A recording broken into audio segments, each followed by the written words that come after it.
영화, TV 시리즈, 다큐멘터리는 기본적으로 두 가지 상황을 보여줍니다. 유람선을 타고 바다 항해를 떠났는데 폭풍우가 몰아쳐 배가 침몰해요. 좋은 소식은 살아남았다는 거예요. 나쁜 소식은 바다 한가운데에 있다는 거고요. 또 다른 상황은 비행기를 타고 있는 거예요. 뭔가 잘못돼서 엔진에 불이 붙고 비행기가 바다에 추락해요. 물이 주위를 둘러싸고 있어 어떻게 해야 할지 몰라요. 두 경우 모두 구조대가 여러분을 구할 확률이 높습니다. 비행 관제사는 비행기가 바다에 추락했다는 사실을 재빨리 알아챕니다.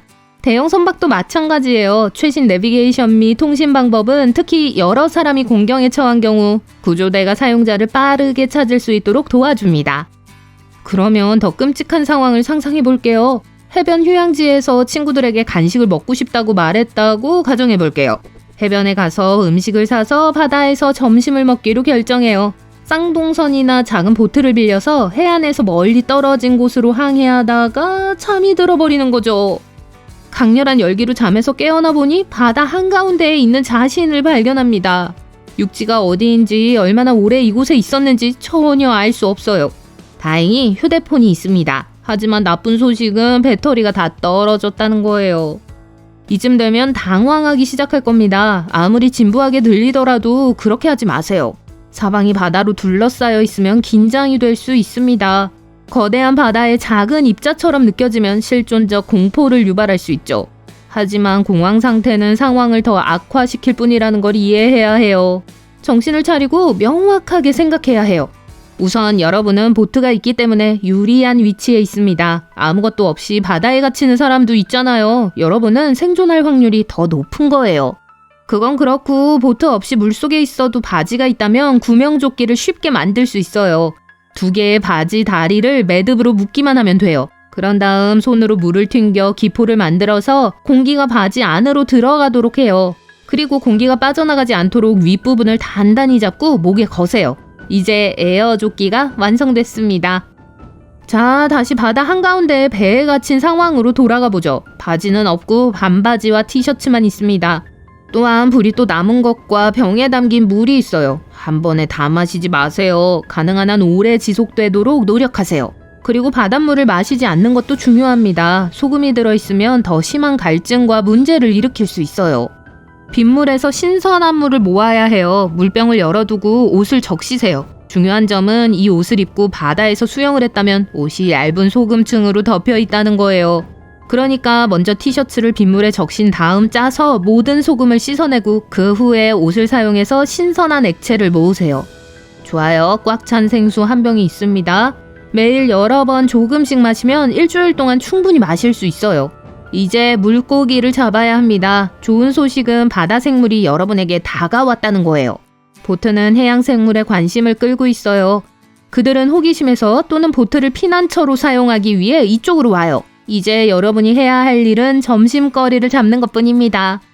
신발을 신고 있다면 신발끈을 사용하거나 옷에서 천 조각을 찢어 작은 밧줄을 만드세요. 브리또 조각이나 물건을 밧줄 끝에 매달고 낚시를 시작하세요. 이제 음식과 물만 있으면 걱정할 게 없습니다.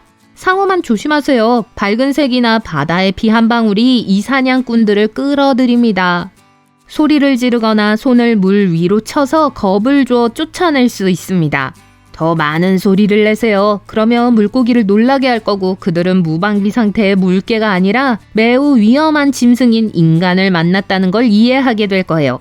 네, 상어와의 싸움이 공상과학 영화에서 나온 것처럼 들리긴 하지만 그래도 잃을 것이 없다면 공황 상태에서 헤엄치는 것보다 코를 치는 게 나아요.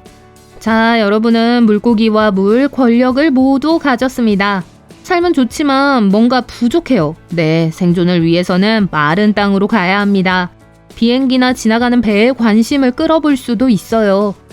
신호 로켓이 없어도 괜찮습니다. 휴대전화를 사용하면 구조대원이 여러분을 알아볼 수 있어요. 기기의 미러 패널로 햇빛을 반사하고 그 빔을 신호로 사용하세요.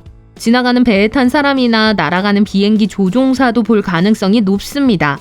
구조대를 놓치지 않도록 휴대폰을 준비해두세요. 그건 그렇고 많은 보트에는 좌석 아래에 빛나는 신호가 있는 조명탄과 구명조끼가 있습니다. 밤에 사용하면 사람들이 멀리서도 여러분을 볼 수 있어요. 불행히도 관광보트에는 그런 게 없어서 자신을 나타내는 유일한 방법은 전화뿐입니다. 구조할 수 있는 사람이 보이지 않는다면 바다 탐색을 시작해야 해요. 해안이 보이지 않는다면 물을 보세요. 얕은 물에서는 그늘이 더 밝기 때문에 보트 옆에 그런 것이 보이면 그 방향으로 이동하세요. 또한 파도의 방향에 주의를 기울이세요. 파도는 해안으로 향하고 있습니다. 하늘을 보세요. 갈매기나 다른 새무리를 발견하면 그들을 따라가세요. 조만간 그들이 여러분을 해변으로 인도할 거예요. 하지만 넓은 바다의 주요 랜드마크는 태양입니다. 태양은 항상 동쪽에서 뜨고 서쪽에서 지죠.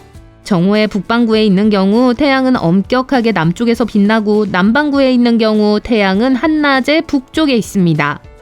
이 표지판에 집중하면 현재 위치를 파악하고 해안을 향해 이동할 수 있어요. 하지만 여전히 어디로 가야 할지 모르겠다면 어떻게 해야 할까요?